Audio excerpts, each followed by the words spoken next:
Good afternoon. Welcome back to the B&H Virtual Event Space. Today we're joining John from Focusrite, part 2, Mastering the Art of Music Creation. Today's the part I'm excited for, John. I told you this in the green room. We're going to be getting into some levels, some compression, some EQ, all the stuff that I don't understand. So first, I want to welcome you back. How's it going, man? Great. It's great to be here. Doing well. Good to have you on. For those of you who missed part 1, we're going to drop the link in that so you can get caught up on it. But again, this is a 3-part series with John DiNicola from Focusrite, who's going to be taking us through, you guessed it, music creation. No secrets there. John, I'm going to turn it over to you and remind everybody, if you do have any questions at all, feel free to get them into the comment section. Check us out on YouTube at B&H Event Space on there. If you're watching them there already, well, you already found us. John, take it away, and I'll see you in a bit for some Q&A. All right. Thanks, Derek. All right. Hello, everyone. Good to be back again. We had a good time last week getting started on creating a song from scratch. So I'm going to go ahead and share my screen and kind of get us refreshed on where we were there. So I'm going to share my Pro Tools window here. And so this is our session from last week. Like Derek said, if you did miss last week, you can go ahead and find that on the B&H Event Space YouTube. Definitely do that. And so what we did last week was we basically started a track from scratch. So we created a new session in Pro Tools. We brought in some virtual instruments, from drums, bass, keyboard. And then we actually recorded some guitar parts, a couple of electric guitars and an acoustic guitar part. And so I have all these tracks here, and the session is pretty much unchanged from last week, except I did bring in some vocals that I recorded so that we have some vocals to work with in our mixing phase. So I'm just going to play this real quick just to give you an idea of where we left off. And yeah, here's a few seconds of our track from last week.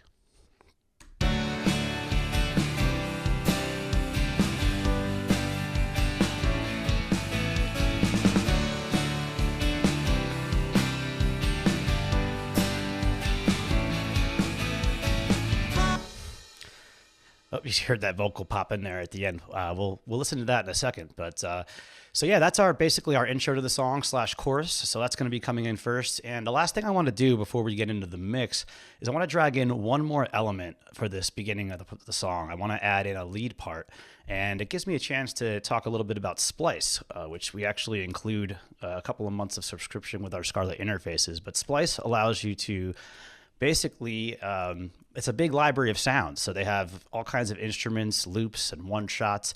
And so this is a really great way to make music. I think we've talked about this a little bit last week, where if you're not a musician or you don't, or maybe there's just some instruments that you don't play, this is another way that you can go ahead and add things to your tracks or even create a track from scratch. There's plenty of songs that you've heard on the radio and otherwise that have probably been used, probably created just with Splice sounds. So you can create a whole track with this. I'm just going to use it to spice up my track a little bit with that synth lead part. So Splice allows you to look for samples by instrument and by key. And so basically I already went and downloaded some things based on the fact that my song is in D major. And so that'll narrow down some of the synth parts here. And the part I want to add is this top one here. So I'll just play that for you. Actually, that may not come through. So I'll just drag it into the session so that you can hear it. And so I have a track I already created. It's a stereo track. So if you have a stereo track, I can take this stereo sample and just drag it right into the session. So just so you can hear that, I'll play that for you.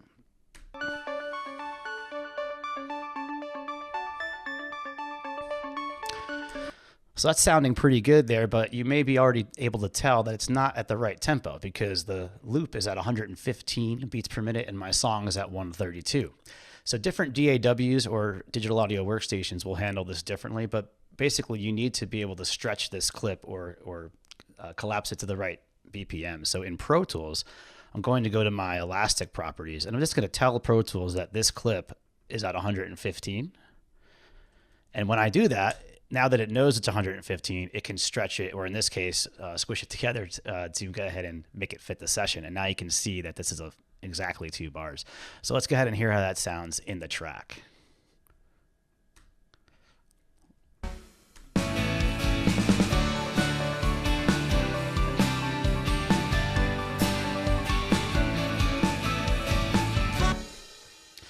So just like that, I was able to drag in a really cool synth part without having to play it myself.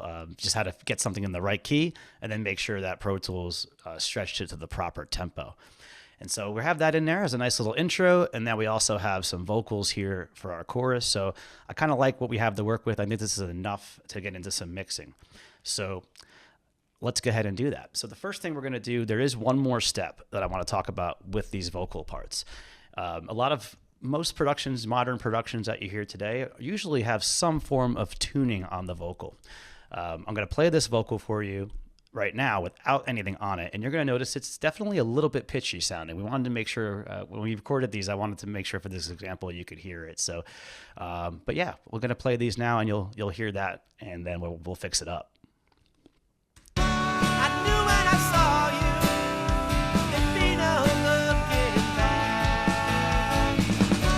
So if I solo that, you could probably already hear, but it's definitely a little bit pitchy. Let's play it one more time. I knew when I saw you, there'd be no looking back.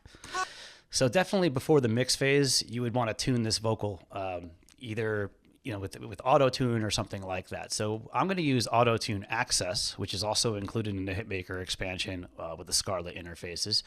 And I'm going to use that to do a little bit of pitch correction. So I have that inserted here. So I'll just show you the mixer window real quick. My vocal track here, I basically have it inserted on that first slot, AT Access. So I'm going to pull this up, and we'll go back to the edit window here. And of course, it's bypassed right now. All the other plugins are bypassed because we're going to go ahead and build this up as we go. So all I'm doing in Autotune is telling it that I'm in D major. Again, it's always handy to know the key you're working in. And I've set it to medium and humanize things a little bit so it sounds natural. So I'm going to let you hear, let's just listen to the lead part for now. Just check that out. I knew when I saw you, there'd be no looking back. Now, especially on that last note, you can hear how it's a little bit more in tune now. And just to give you an idea on the speed, retune speed here, if I went fast, that's when you'll start to hear those kind of funny auto-tune effects that we hear on a lot of tracks today. So I knew when I saw you. That can be desirable. There'd be no looking back. For certain styles. But in this case, I wanted a more natural sound. So I left this at medium. And then you could do slow depending on the song as well. So I'm going to go ahead and activate that on the background part as well. And I'll just unbypass it, and then you can hear how this vocal sounds now. I knew when I saw you, there'd be no looking back. We've had so many good times, and we haven't started yet. So that's a lot better. Let's hear it with the music real quick.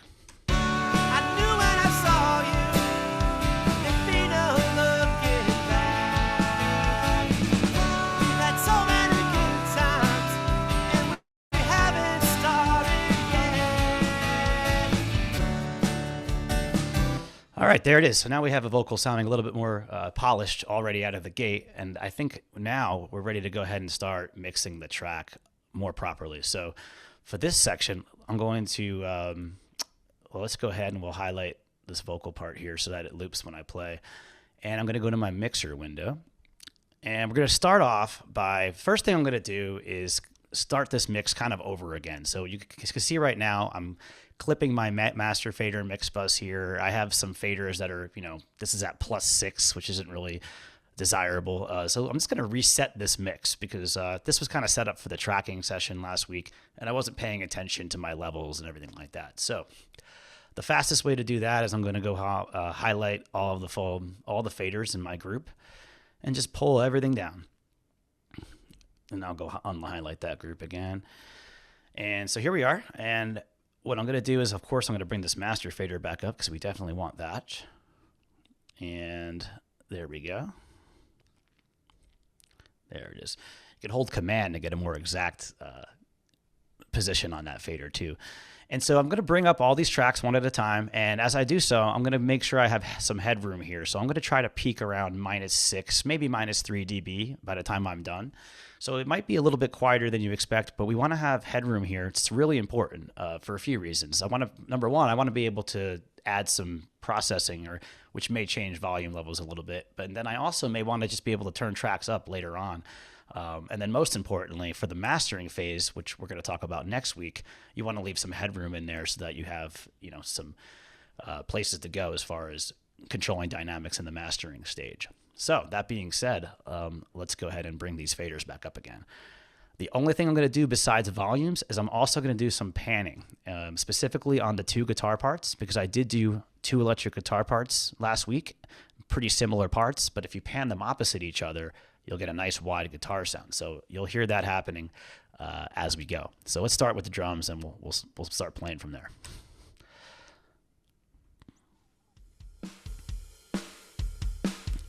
Get this auto-tune out of our way.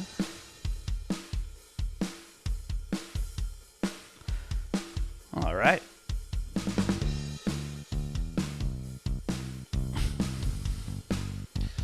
A little bass and guitars. So now I'm going to pan this guitar to the left. And I'm going to bring up this other guitar, which I'm going to pan to the right.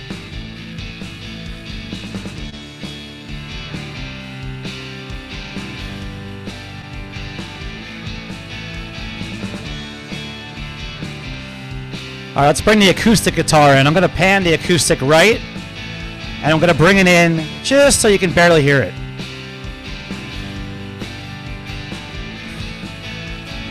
Same thing with the keyboard, but the opposite.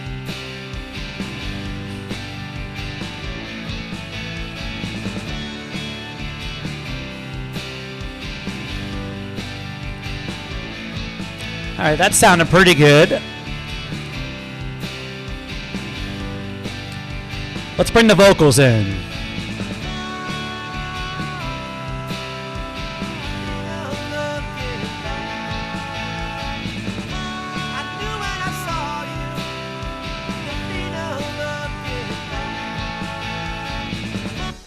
All right, that's a pretty good starting point. The only thing we didn't bring in yet was our synth lead because we weren't on that part. So let's just listen to that real quick and bring that into the mix.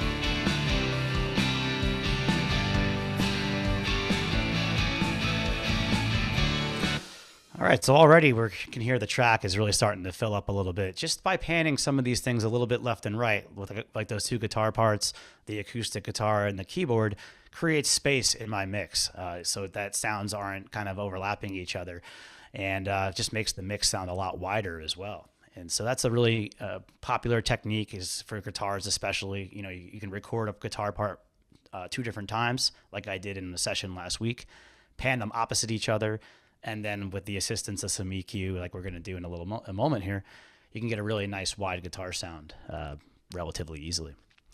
So now that we have everything pretty much balanced, we have some panning happening, everything's sounding pretty decent, let's start talking about processing. So we'll get into, we'll start with EQ or equalization. So like I mentioned before, I have a bunch of plugins here that are not activated, so we'll kind of activate them one at a time as we discuss it. So pulling up my 7-band EQ here. Now, some of you may be familiar with this plugin. It's been around for a long time. It's the Pro Tools basically kind of stock EQ. I'm using this because I want to be able to show on a parametric equalizer, which is this graph here is just easier to visualize, so you can get some visualization to what we're talking about here. So taking a step back, what is an EQ? Basically, it allows you to boost or cut specific frequencies in an audio, in sounds, in an audio file, or in this case. So, And then this graph is basically representing the frequency spectrum. So starting all the way to the left at 20 hertz, that's going to be, your low end of the spectrum where the bass lives, all that type of stuff.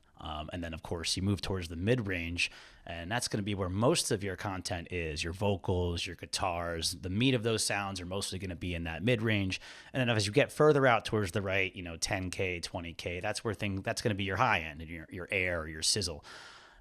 And so that's a very broad kind of explanation there. So when you're using an EQ, you basically can take an EQ point like you see on these, and you can boost or cut. And that's, of course, going to be the gain control. So you want to pick a frequency, then you have a gain control, and then you also have this Q control here. And that's going to control the width of the cut. And so in general, if you're going to use... basically, you'd want to use an EQ for two main things. You can use it to correct a specific problem, and a lot of times in that case, you may want a more narrow filter. So, for example, you can remove resonant frequencies, which I'm going to show you on the vocal part in a moment here. Or you may just want to do overall tone shaping, and that's kind of what's happening on this guitar with these wider cuts in this case. So on this particular track, I actually just used a preset to start off with, the electric guitar subtractive preset, bringing that back to where it was before, because this track was a little bit harsh on its own. So again, the EQ choices that you make are really going to depend on the track you're using and then how you want it to fit in with all the other tracks. So if I'm going to listen to this guitar on its own just for a second, without the EQ on it, let's just give it a quick listen.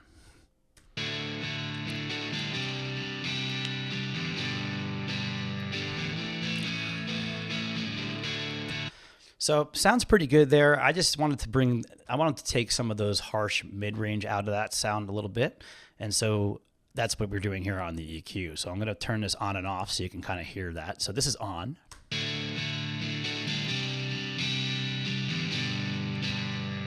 Now this is off. I'll leave it off. And now on.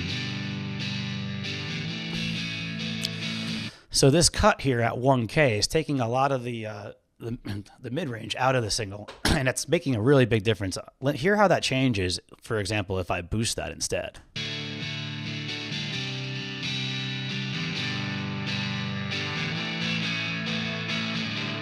Pretty significant change.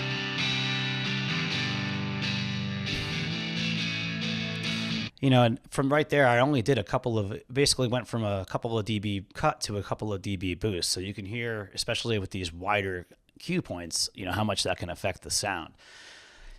But when you're EQing, usually solo really isn't going to be where you want to live for the most part. Of course, it gives you an idea of where to get started maybe, but the most important thing is how the track sounds with the other tracks. And that's where the EQs really can be helpful. So for example, here with the guitars, we have two guitar parts that sound very similar. So I can use the EQ to make them sit nicely together, maybe to have different, to kind of make up for frequencies that maybe there's too many frequencies in the same range on both of those and they're kind of piling up on each other. So maybe on one guitar, I would pull that frequency out a little bit, where I would leave it in on the other one. So you're just so that's what I'm going to do right now. Let's take a listen to the guitars together and how these EQs are working. So I'm just going to solo the guitars up for a moment, and I'll leave the EQs out and we'll put them back in.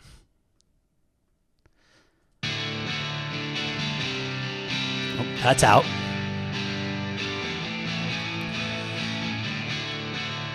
Now I'm going to enable this one on the left side.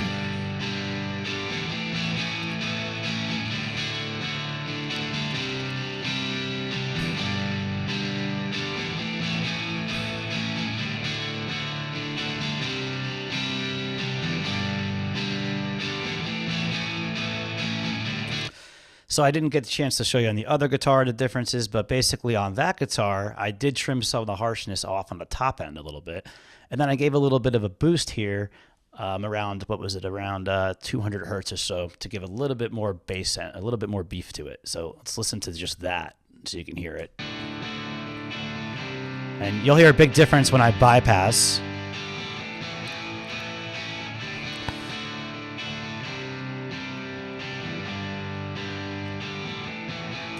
So here on this track, I use this low cut, or I'm sorry, this low pass filter to cut off some of that sizzle on the high end. So there are different types of filters, you know. So you see here, I have the low pass, or the low pass filter, and that's just going to have that slope curve right there. But then but then on my lower middle frequency, I have more of a bell curve here. And so depending on the application, you can use cuts, low pass filter, high pass filter. That's what this is right here. Or you can use these bell curves to get at specific frequencies. So this is how I've carved out the guitars. I'm going to solo these together and then let you hear it in the mix with the EQ.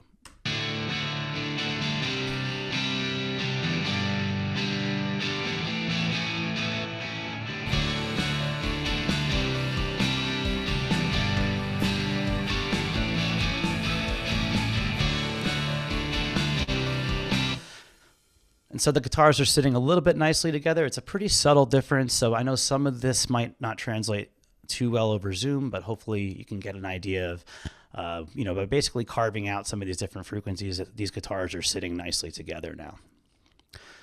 So also speaking of that, I have my acoustic guitar as well. That also has an EQ on it. And for this, I just wanted to add a little bit of high end. So I used an acoustic preset that said add sparkle. And so what it gave me was this little really wide boost at around 5K. And that's going to give you, of course, like it says, a little bit of sparkle on the guitar. So, and then on the low end, I used a low cut filter or a high pass. And this is basically getting rid of all that information in the low end that isn't really needed for an acoustic, particularly in this mix, because the acoustic is just meant to add a little bit of sparkle. I don't need that low end bassy boominess from the acoustic guitar. And so I can use the low cut filter to get rid of that. Basically anything under about 100 hertz is mostly going to be your bass guitar, your kick drum, for the most part. So a lot of the other things in your track, you can kind of cut out that low end and leave that room there for for those instruments. So let's hear the acoustic with the EQ. I'll solo it and then you can hear it in the mix.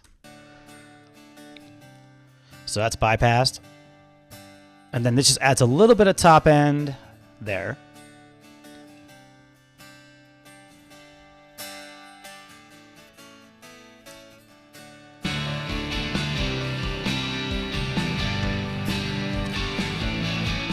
So you can just hear that guitar is peeking out on the right side just a little bit. And that's exactly how I want it.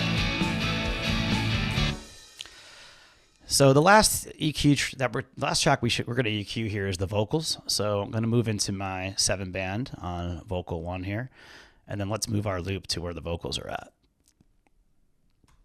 Okay, so on the vocal track, we have a few things going on. If I unbypass this, we have... let me see the right thing here. And okay.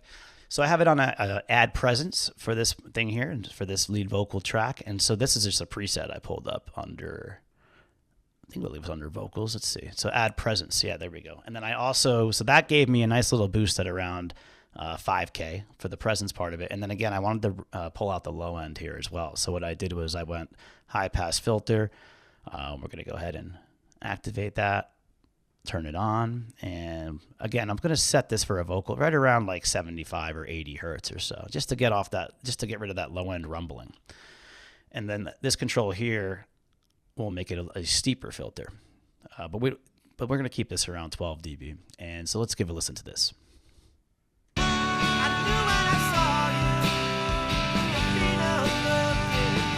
So this boost here is making the vocal pop out a little bit.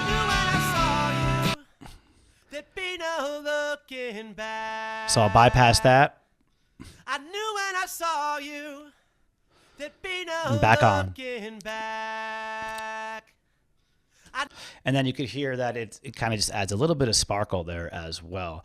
And another thing I wanted to do on here is, that was actually, I knew that didn't sound right. So let me take a look at this is the vocal 1 track here. So what I was showing you before was my background vocal. And that was why I had a lot of that high-end stuff happening here. But on my lead vocal, I did a couple of different things. On the lead vocal, I wanted to add a little bit of substance to I wanted to get rid of the low end, the super low end, but I still wanted to have a little bit of fullness to the voice. So I added this boost at around 350 hertz. So that's kind of a common thing you can do on a male vocal. If you're thinking it's a little bit boomy or boxy, you could cut there as well. So let's take a listen to how that sounds. I knew when I saw you there'd be no looking back. So if I cut this out, it's going to get really I thin. knew when I saw you there'd be no looking back. So by boosting that a little bit, I knew when I saw you I could warm the vocal up a little there'd bit. be no looking back. And then the other thing I'm doing here with these tighter cue points is I was actually removing some of the room resonance from this recording. And you can get this a lot when you're recording in an untreated space. And so one way to kind of find those, and this is a really handy EQ trick in general, is to boost the frequency that you think you might want to cut, or just do a frequency sweep. So let me show you how I kind of came up with these numbers here, or these values. So if I boost this instead here, and I'll turn this other point out, I'm going to make the cue point nice and tight. When you're doing something like this, you want to have a really narrow cue point. And so let's just play this back and hear the resonant frequency here. I knew when I saw you there'd be no looking back. I knew when I saw you there'd be no looking back. I knew when I saw you. So as you sweep across, there'd be no looking back. I knew when I saw you. So there's some resonance right there. So then just, you find that, just kind of pull it out. I knew when I saw you. There'd be no Same thing here. back. I knew when I saw you. There'd be no looking back. Yeah, there's one right there, right? I knew when I saw That's you. really harsh, so we'll pull that out. There'd be no looking back. And so you can do that, kind of scanning for different resonant frequencies, and by pulling those out, you'll definitely have a more natural sounding vocal. And yeah, so let's hear that in the mix. I knew when I saw you. There'd be no looking back. I knew when I saw you. There'd be no looking back. So if I solo that really quickly, just so you can hear. I knew when I saw you. That's with it on, this is with it off. I knew when I saw you. There'd be no On. looking back. Kind of warms up a little bit. I knew when I saw you. There'd be no looking back. And then on the harmony vocal, the ahs that I have playing, this was what I had on before, and I was got a little bit confused. But on that background part, I basically just pulled out a lot of the low end, and we can even make this a little bit more. Let's bring this up around like 120. And then I added the presence boost at 5K because we just want that top end to really shine through. And so now we can hear this all together. I knew when I saw you. There'd be no looking back. I knew when I saw you. I'll turn the EQs off. No looking back. I knew when I saw you. There'd be no looking back. And back on. I knew when I saw you. There'd be no looking back. So that's pretty subtle there, but you can. I definitely noticed it on the background vocal when I added that EQ back in there. But yeah, so I mean that's one of the ways that you can use EQs to shape your sounds and kind of get your tracks to sit nicer together in the mix. And so the other thing that is going to be crucial to this is compression. And so while EQ allows you to adjust the level of specific frequencies, what compression allows you to do is control the dynamic range of the audio source. So specifically talking in the context of a lead vocal, a lead vocal is very dynamic, especially in music or even a spoken word. And so what the compressor is going to do is it's going to take the difference between the quieter parts and the louder parts and kind of squish those together a little bit so that the vocal can have a consistent level throughout the mix. And that applies to anything else in the mix as well. So in this mix, I'm using a compressor on the synth bass to keep the bass volume going. We may want to use it on that synth part as well, but let's check it out in context of the vocal first. So I pulled up the Focusrite Red compressor, which is included in our Hitmaker expansion as well with Scarlett interfaces. And So we'll talk about the controls here for a minute. So we have the input volume, which we can generally leave as is, at least for this application. We have the threshold, and this is going to basically tell the compressor when to activate. So at what level, as the signal's getting louder, at what level does the compressor come on and start to lower that signal, basically. And then you have the ratio, which affects how much it lowers it by. So when you see a 3-to-1 ratio, that means for every 1 dB over the threshold, it's going to bring the level down 3 dB, and so on. So the higher you set that, the more, basically the more compression you're going to have. And then you also have the ability to change your attack and release speeds, and that's going to affect how fast or slow the compressor, starts to work or stops to work. And so again, basically how you set these 4 controls are going to be your, that's mainly the bread and butter of any compressor. And so to help you out with that, of course you want to use your ears, but you can also take a look at your gain reduction meter, and that's going to always show you, how much work the compressor is doing, how much it's actually reducing the level. And then finally, at the end of the circuit, you have a makeup gain, because you're going to be lowering the overall level by compressing the top of the peaks down. But because there's less of a difference between your peaks and the rest of your audio now, you can use makeup gain to make the track louder. So let's see how this all kind of works in practice. So let's going to solo this out again for a minute. And I'm going to start with it off. I knew when I saw you there'd be no looking back. I just turned it on. Let's hear that again. I knew when I saw you there'd be no looking back. I knew when I saw you. So you can see that I got about almost minus 10 dB of gain reduction. Now that's a pretty decent amount. And sometimes that could be too much to be doing on one compressor. Like this is a pretty transparent compressor, so I feel like I'm getting away with it here. But just to give you an idea, let's hear what it sounds like if it's way too much, way too overcompressed. So I'm going to increase the ratio and lower my threshold. I knew when I saw you. And you can hear that starts to sound a little bit. There's just no life to it, no dynamics.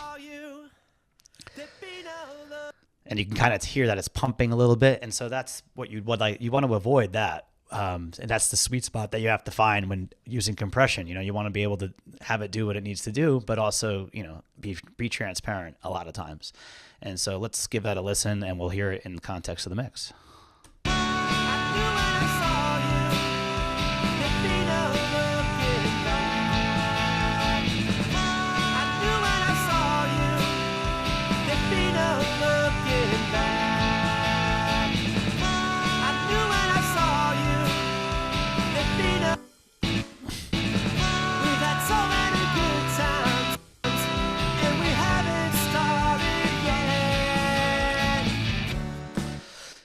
And so you can hear that that's kind of just keeping my levels just a little bit more consistent. If I was to visualize this waveform with the compressor on it, you would see that there wouldn't be nearly as much of a difference between, for example, this peak right here and this little area here.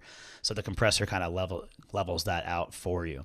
And so I've used compressors on the vocals, the background vocal as well. We had a similar compressor on, so let's just hear with the background vocals. I'll give you one listen to that with now having compression as well. And hopefully our track is starting to get a little more glued together. Oh. I knew when I saw you there'd be no looking back. We've had so many good times and we haven't started yet. All right, so you can hear that now that we've turned those on, the vocal levels are a little more consistent there. It sounds a little bit more polished, a little more professional. And there you go. So compression is on the vocals, and I also have it on the bass guitar as well. So I'll turn it on. Let's turn on the bass guitar compression. I knew when I saw you there'd be no looking back. We've had so many good times and we haven't started yet. All right, cool. So that, again, with the bass guitar, very common to use a good amount of compression on the bass guitar, again, just to keep those levels of each individual note just to keep them at the same, closer to the same volume, basically. And so that's all I'm going to do right now as far as EQ and compression goes. Normally you do a lot of EQ and compression on drums, for example. But because we're using addictive drums too, these drums were already professionally recorded and already basically have processing applied. So if I did want to go into addictive drums in particularly, they have a whole area here where you can get in and, basically edit that processing, but it's really set up for you. So that's why I haven't done anything in that case for addictive drums. Same thing on, let's see. And then that was basically it for the processing. Now there's two more things I want to add here to kind of make this sound just a little bit more exciting. One's going to be reverb. I can't believe we haven't touched on reverb yet. So let's go ahead and do that. I'm going to insert a new track. And actually, you might be asking, well, why a new track? Why not just insert it onto the the track that we're working in? You can do that, but by creating what I'm going to call, or what's called an aux track, you can insert the reverb on that aux track, and then you can send multiple things to it. It's just a nice, easier workflow, and then it also allows you to send, for example, in this case, we can send our reverb, or our two vocal parts to the same reverb, giving them a similar space. So let's get in here. I have my aux track. I'm going to add on the reverb here. Our LX480 Essentials reverb from Relab. This is a really great emulation of the LX480. And let's load this up here. There it is. And it's got some really great presets in there. I'm a big fan of the hall sound, or what was it? Yeah, it was this a small vocal hall. It's a pretty good preset. And then we're going to set the I/O for this. And Pro Tools is a little bit more steps than some of the other DAWs out there, because I have to kind of patch everything together. So I have this reverb unit. I have to give it an input. So I'm going to go bus 1, 2 is its input. And now I can go to my vocal tracks where the sends are. And we're going to say I want to send this to bus 1, 2. And we'll throw the fader up here. And I want to send this also to bus 1, 2. And we'll throw this fader up here. So now both these tracks are going to go to this reverb right here, and we should hear it. I knew when I saw you, there'd be no looking back. There it is. It's all working. I'm just going to pull that reverb down a little bit. It's a little bit too much. I knew when I saw you, there'd be no looking back. We've had so many good times, and we haven't started yet. I find when I'm doing reverb, I like to set it where I think is good, and then I usually take it down a tiny bit from there, because it's very easy to over add when it comes to effects like reverb. And but yeah, I think this is a pretty good mix here as far as the reverb goes. An alternative to using reverb is you could also use delay. A lot of people will use both. And so I could always insert another aux track, add a delay plugin, and add that as well. That's an option that you have. It's really just a preference of what you prefer or the style of music that you're doing. And for this case, we're just going to go with the reverb plugin. And so we're going to give this one more listen before we move on, just to the part with the vocals.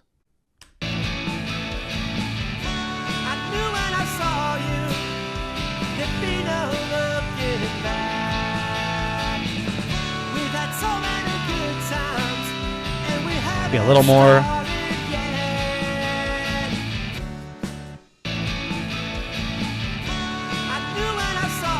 There we go.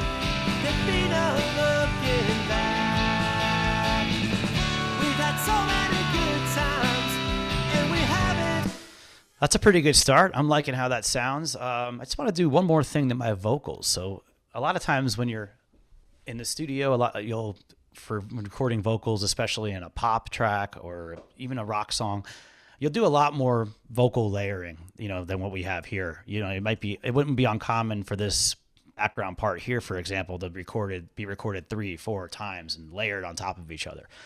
So that's probably the ideal scenario, but a lot of times you may have tracks where you don't have that many vocal tracks, and you want to get a similar type of sound, a doubling type of sound.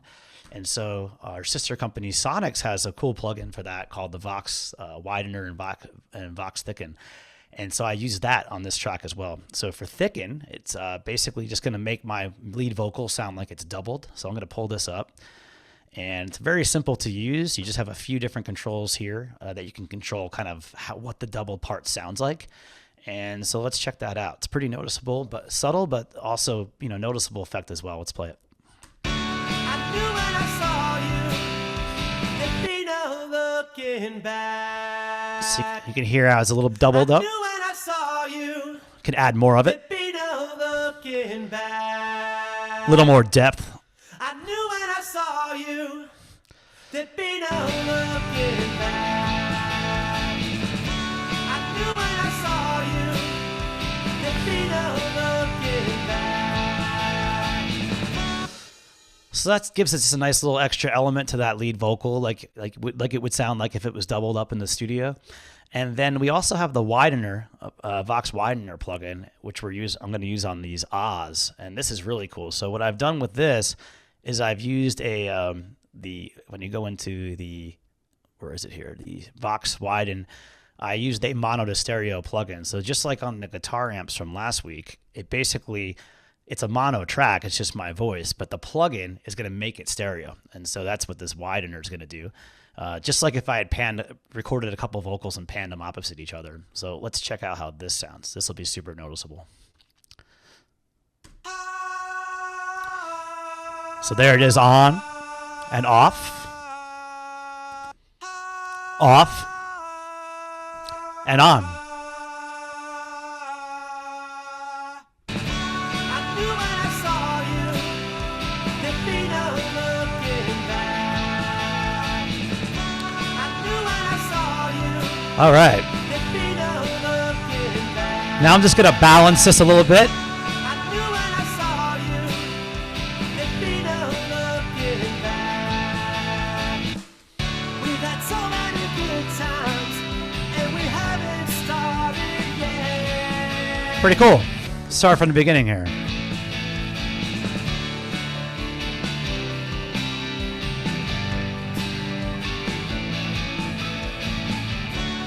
knew when I saw you, there'd be no looking back. We've had so many good times, and we haven't started yet. Awesome. So what I was doing there was just kind of adjusting those vocal volumes a little bit because especially with the Vox thickener and widener, it does change the volume of the track a little bit. So I just wanted to compensate there with some moves on my faders. And so that kind of brings me to what would be the later or one of the final steps of the mix is kind of, now that I have my processing all inserted, my equalization, my compression, all the track levels are basically finalized. And so this would be a time to go back and give the track one last listen and just make sure that the mix is still where you want it to be. And so let's go ahead and listen to that real quick. We'll just start, this time we'll go from the beginning.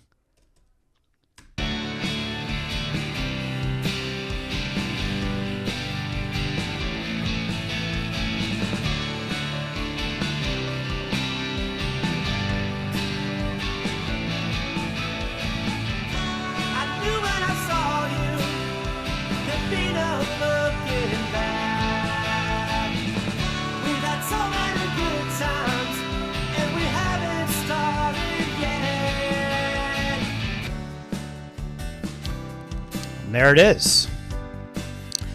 Now I have this part also as well that we kind of left open as a potential verse, or if we wanted to continue on with the track, of course we can go from there.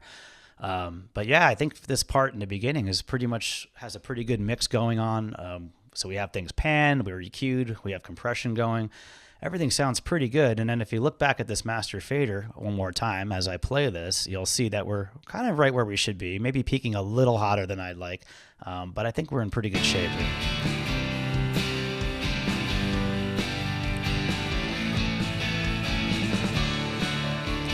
And so when we get into, that leaves us a little bit of headroom for the mastering stage when we get into using, limiters on the output. And that's where we can really bring the volume up, for that release level volume. But we're going to talk about that next week. So this week, we're basically kind of to the ending point. The last thing I'd like to mention as far as mixing tricks goes is automation. So It's really difficult to do a proper mix without automation. I haven't used any yet, but just to say, like, so of course I can adjust my volumes here, but a lot of times you might want to adjust volume throughout the track. So for example, maybe even right here where we went to this verse, these guitars, electric guitars, drop out, and my acoustic's kind of sitting here by itself with the keys. So maybe I want to bring that up a little bit. So in Pro Tools, every DAW is going to have an automation view, but Pro Tools has one here under volume. And so I can literally just click here, click again, and just drag this up a few dB. And then the volume will go up at that point to kind of make up for those other guitars. Let's check that out.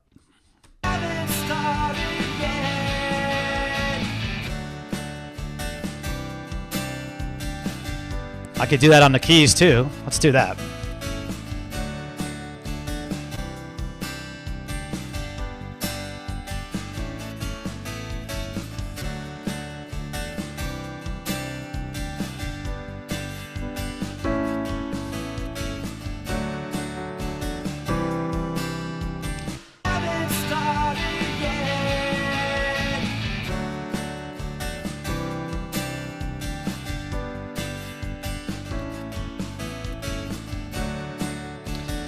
And so you could see how you can use automation, and a lot of times you would do that throughout the track.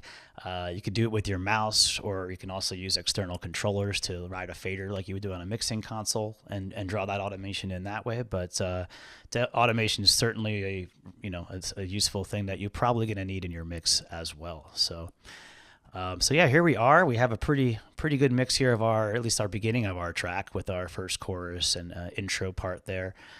We have our little synth lead from display. It's a nice little track going. So I don't know if there's any questions, but yeah, we have a few minutes if anyone has anything they'd like to talk about. I know we covered a lot of different things here. So, wow, I want to thank you first, John. That was awesome, and it really points out all the little things, the little nuances in music. Like when just the way things are layered, and how there's certain elements that they're lower, but they're still there, and how it adds to the entire, I guess, soup, for lack of a better word. Yeah. No, that makes sense. Totally. It's awesome. And I do apologize to everyone who's going to come across me in the next 24 hours, because now the song's stuck in my head. So thanks for putting something catchy on there. I've been singing it in my head for the last hour. Yeah. Sorry we looped that same thing over and over again, but yeah, that's Danny, I'm in the office tomorrow. Be warned. How much of this, John, is with music creation and the levels? How much is kind of flavor to taste, and how much is, like there's certain things like obviously decibel level. There's like a widely accepted, when you mentioned that at the end, like, okay, it's peaking a little higher than I wanted it to. And there's like that general range. What is it, like -6? -6 you shouldn't peak over, or 12 to 10 people say you should fall in. Yeah. No, I mean, that's a good, I think a lot of it is, there certainly are, like you said, some accepted, like that would be a main one as far as like you're leaving headroom there, a few dB. Another one is like when you're recording, when you're tracking, a lot of times there's certain levels people like to track at, and digitally, but a lot of the choices we're making in the mix is kind of to taste. I think the key to it is really learning, how these things work, so that how to get from the sound that you're hearing in your head and like how to actually get it, So I think, it's like a lot of it is to taste, but you certainly need to learn a lot in order to execute on that taste, if that makes any sense. To get to that point. Yeah, where you're doing it like kind of intentionally, rather than just, like I clicked this a little too far, and now I like that, how that sounds. Yeah, there's really good engineers with they can listen to a lot of them will know immediately. They'll just be like, oh yeah, 300 hertz is really bothering me there. So that's ideally the point you'd like to get to. But it takes a lot of practice to get there, for sure.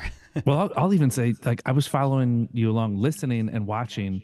And there were some points where you're like, all right, and you hear that, and I'm like, wait, I didn't hear. What was I listening for? So I guess some of it even is just the layperson who's not used to or doesn't know what to listen for in the change. I guess you have a more skilled ear. There's definitely something to that. Yeah, it's definitely, training your ear to hear those subtle differences is huge, especially when you're doing EQ and compression, because You're right. A lot of times it is really subtle what's being done, and but like you said, all those little changes add up. So I mean, like a really easy example would be like using those low cuts, cutting out those really low frequencies on all the other tracks that I don't need them. Maybe if I didn't do it on one track, it's not a big deal. But if I'm going to mix with 64 tracks and I have all that information down there I don't need, that could become a problem. That kind of thing. So it all kind of adds in over time. So it's that's why, in fact, I didn't even do this, but I brought in the pre-mix. So I'm glad you brought that up. Let's listen to the mix before we started, and then we'll hear the end, and hopefully you'll hear that. So if I can, I'll just play that real quick. Yeah, definitely. All right, we'll start with the way it was in the beginning. Okay. Oh, the fader is down from earlier. All right. Okay. So there we go.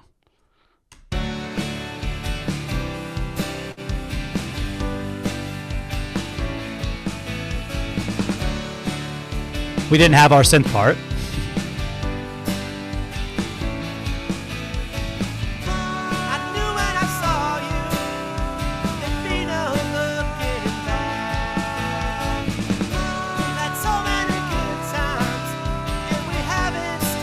And now that was before, and now this is what we have.